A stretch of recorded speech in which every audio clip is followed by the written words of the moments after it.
এখন ঘড়িতে বাজে 12টা 15। তোমার দাদাকে খেতে দেবো। আজ একটু তাড়াতাড়ি হয়ে গেল রান্নাবান্না। দেখো আজকে দেখো কী রান্না করেছি তোমাদের সাথে শেয়ার করি। এই দেখো এই ভাত দিলাম, হালকা করে এখনও ধোঁয়া উঠছে আছে। আর করেছি ফুলকপি পাতা বাটা। দেখি তোমার দাদা খায় কি এটা। ফুলকপি পাতা খাবে না? খাবে না? তোমার দাদা খাবে না ফুলকপি পাতা বাটা।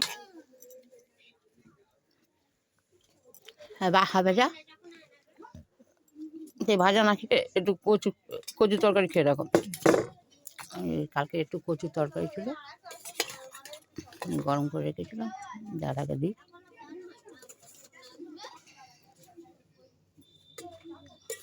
পালং শাক রেখে দিতে হবে। গরম গরম ভালো লাগবে এলাকা। এখন ধোঁয়া উঠছে ভাতে।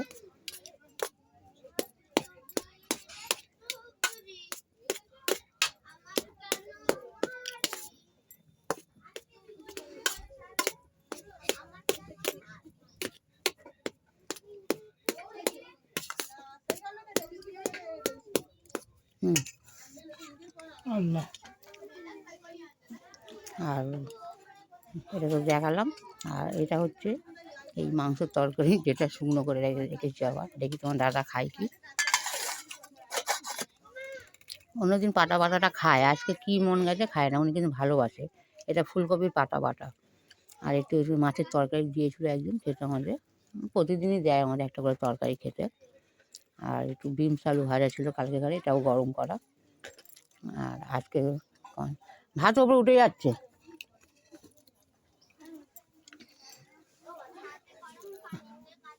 আর তোমাদের সাথে আরেকটা কথা শেয়ার করার খুব ইচ্ছা হচ্ছে।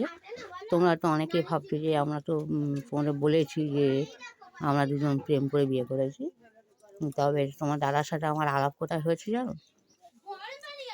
হ্যাঁ, তোমার দাদা চাকরিও করতো, আর তার সাথে উনি আর একটা কাজ করতো, যেটা ওনার শখ। বাইরে ট্যুরের কাজ করতো। এই উত্তর ভারত, দক্ষিণ ভারত, এই উনি লোক করতো। উনি থাকতো, গাড়ির সাথে থাকতো। উনি আর কি ম্যানেজারের মতন, যে লোকজন করলো গাড়ির সাথে চলে গেল বেড়াতে, এটা উনি করতো। তা এবার আমাদের এই উনি করতো এই দোস্তপুর থেকে। আর আমার বাড়ি তো টালিগঞ্জ, তোমরা সবাই জানো টালিগঞ্জে বাড়ি। তা আমরা ট্যুরে বেড়াতে গিয়েছিলাম উত্তর ভারত। আমি, আমার মা গিয়েছিলাম, আমরা অনেকে গিয়েছিলাম। তার সাথে আমার মাসিমণি ছিল, মেসোমশাই, আমার বোন,